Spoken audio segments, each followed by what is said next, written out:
Hell is for the way I look at Neve. Oh, is for the only Neve I see. V is very, very extraordinary. Is even more than anyone is never adore and love. He's all that I can give to Neve. Love is more than just a game for two. Two in love can make it. Take my heart, Nev, please don't break it. Love is made for me and Nev.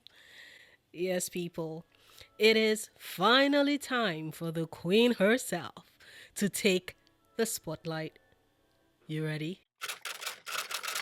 For those who are finding my channel for the first time and have no idea what this video is about, this is part of a video series I'm making in anticipation of Dragon Age the Veilguard dropping in exactly 12 days from now, where I choose each of the Veilguard companions and go into how you can tell if they're the right romance pick for you, depending on who your rook is or what you want out of the romance.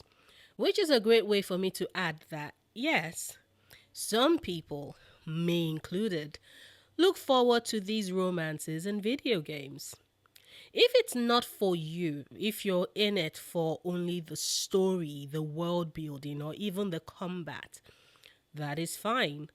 I just happen to love BioWare games for all of it, and it's why I have this series. And even if you already decided from the very first time you saw her pipe smoking form that is a character you absolutely want to love and romance in the game, then consider this particular video as a celebration of who Neve is and the characterization we can guess of what we've seen of her as we head into the game.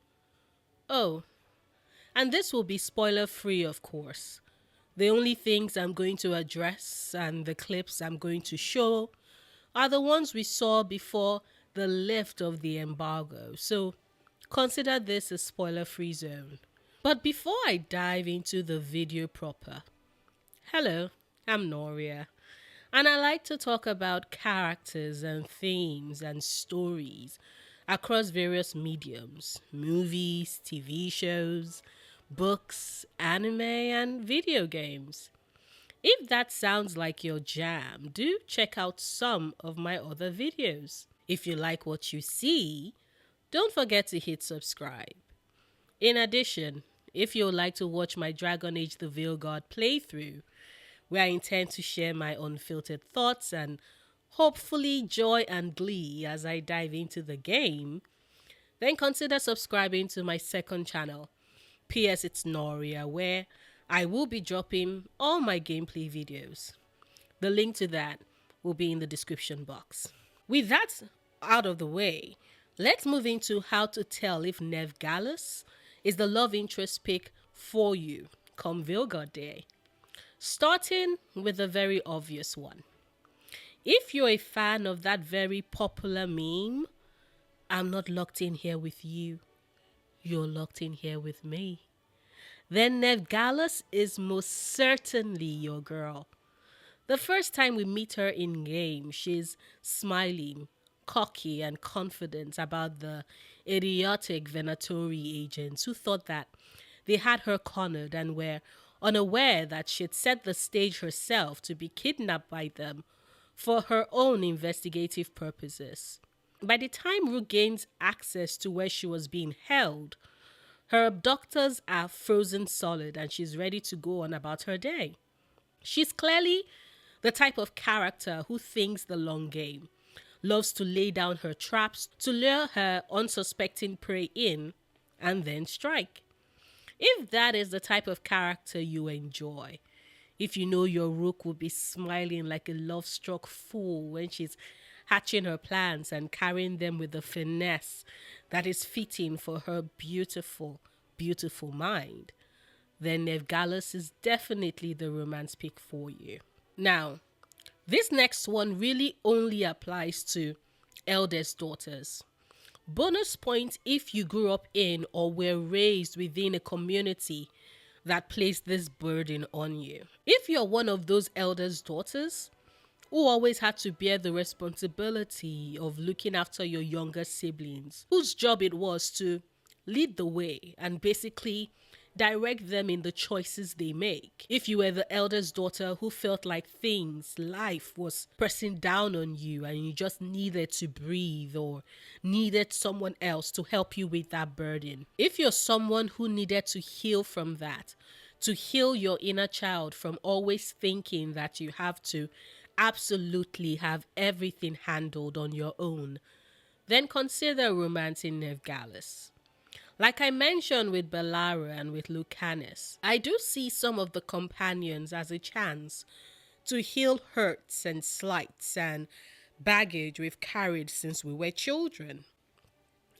And with Neve, I see this as a chance for us as the player to extend to her the grace of taking on some of the burden and easing her to a point where she knows that she has someone in her corner, someone who has her back, who is also willing to take on the leader role so she can lay back a bit and rest. Why do I say this?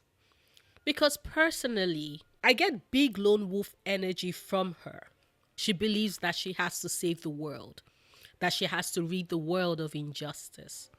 It's why she joined the Shadow Dragons and is fighting for freedom for slaves in Tevinter. If you look at the dynamic presence within the group, Emmerich gives strong oldest in the group with a wise counsel and a caution for everyone to take things chill energy. And Neve gives strong, she's in charge and control, and let's get things moving energy. It's the reason why we see her tell Rook in the release date trailer that if they want allies as they go after the gods, she's got places they can look at to find said allies. She moves in the take charge way that, to me, is reminiscent of the eldest sibling who's always needed to have all the answers and be ready to take charge. If that is you, if that has always been you, then consider romancing her in the game and being the Rook who is present to help her heal, to show her that she does not have to handle everything on her own, that she does have people in her corner who are willing to help share her burdens. And in so doing, you get to tell younger you, or even present you. Because I know some of you all still have that habit, and I've never learned that you can have people willing to help you. You just have to be willing to accept that help. Which is a great segue to me pointing out that if you like your women with walls so high that you have to put in some extra effort to breach them, women who are charming and effortlessly reel you in, and 1 minute you think that you all are in a good space, that it's clear that they like you, and now you want to make your move, only to be hit with the charming and flirting is because we are friends and there are no stakes.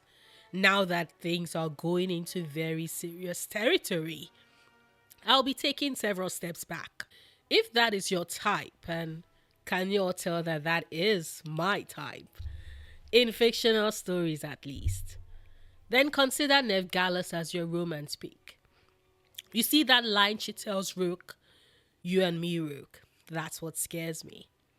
That is the line from a woman with high walls and a payoff of a romance that will most likely have you laughing and giggling and kicking your feet, because the end result, when you've successfully breached her walls and she owns your heart like you owed hers, is spectacular. Yes, I am a big fan of the difficult, hard-ass women that are hard to love but are most deserving of that love. So big into Neve. Big, huge. If you love characters with a soft core that they hide beneath the cold detachment of their hardened detective exterior, then Neve Gallus is most certainly the romance pick for you. After spending several moments rewatching the scene in the 20 minutes gameplay that BioWare released about 4 months ago now, which, oh my god, can you imagine that it's been 4 months since we got the character reveal trailer that a lot of the community hated, and the 20 minutes trailer and then the release date trailer? Damn, time really does fly when you're looking forward to Veilguard, doesn't it? But as I was saying, after rewatching the 20 minutes gameplay trailer, I kept getting stuck at the scene where Varric tells Rook, Neve, and Hardin that he intends to talk to Solus to hopefully convince him to change his mind about tearing down the veil. Now, we see one of those many decisions we've been promised in the game where Rook can either choose to support Varric in his decision or challenge him. If you choose to challenge him, Neve disapproves. And for the longest time, I was confused about why she would disapprove. Neve at first glance looks like the type of character who would approve of a Rook that questions such blind faith and loyalty in Varric's plan to try and talk to Solus, to convince him of the error of his ways. And then it clicked for me. She's a sucker for second chances, for giving your friends another chance to rethink their ways. If, as Rook, we choose to challenge Varric, it continues and tells us that Solus is his friend and he needs to try and reach him. And I think that's what Neve likes. That's what she admires. Not giving up on your friends. Trying to save them by making a convincing argument that appeals to them rather than writing them off as a lost case. If that is the case, then she possesses a duality that I really love to see in stories. And it makes me personally even more excited to meet her and romance her in one of my many, many playthroughs. Which, for those who don't know, yes, I am a big fan of all the companions and have plans to romance all of them at least once, most likely multiple times in my playthroughs of this game. You all are going to be burying me in Veilguard until Mass Effect 5 drops, and then I will be rising from the ashes like Mushu himself. But away from the not so obvious to the much more obvious way to know if Neve Gallus is your type. If you love confident women who can command a room like the absolute bosses that they are, then Neve is most certainly your gal. And I think this is pretty obvious. From the way she chooses her outfits, to the way we see her walk through the space, to how she carries herself from the very first moment we meet her. Neve Gallus gives off the feeling of woman who has never had to doubt herself or her place in the world energy. And I fuck with that real hard. Or maybe she's had times in her past where she did doubt herself. Maybe the Neve we meet in the game had to claw and fight her way to reach the level of confidence that she shows us. And if that is the case, then it makes me love her even more. Add that Cobra prosthetic leg. Neve, queen, step on me, please. Now, this might not appeal to some people as this could be very close to home. But if you're the type of person who loves characters that are consumed by their work, who take their work home and can't stop thinking about it, then yeah, Neve Gallus is the romance pick for you. Because I don't know what to tell you, but between her and Bellara, you can see quite clearly that they are people who bring their work home. But where Bellara has turned her room into an extra storage space, which girl, same. Neve, on the other hand, has that detective board, the books and papers everywhere. The fact that we hear her and Hardin discussing a case if you take her on a mission. That is someone that even while she's doing something else, she's still thinking of work.